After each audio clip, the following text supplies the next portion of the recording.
Step 1. Remove the negative terminal from your battery. Step 2. Find the latch on the inside of your steering wheel through this hole right here and release it on both sides. That will remove the airbag from its place, so you can take it off. Once you remove both sides, you can take it off like so. You're gonna have to take out some wires. You're gonna remove all the connected wires. For these, you pull up on these black tabs right here, and then you lift up like so. And the rest are pretty self-explanatory.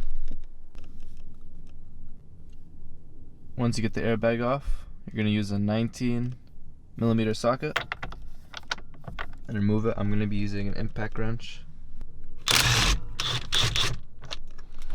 You're gonna leave the thread a little bit on so you can break it off.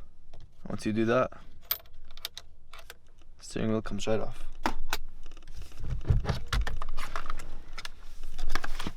Just be careful that you don't mess up these wires. And it's off. Now what you're gonna want to do is rip this back portion off,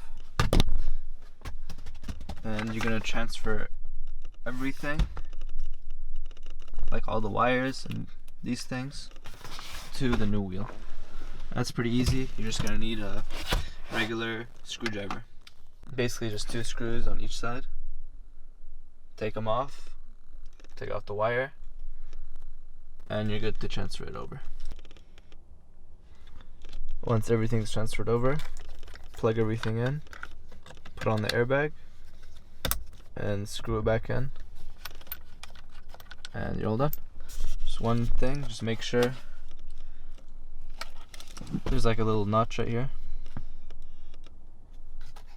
It's gonna be a line right here and on the steering wheel itself, so make sure those line up so your steering wheel is straight. Now plug everything in, tighten this down, put on the airbag, and you're done.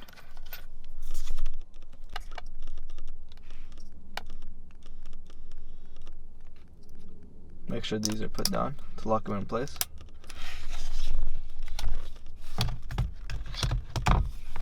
Just push it into place and you're done.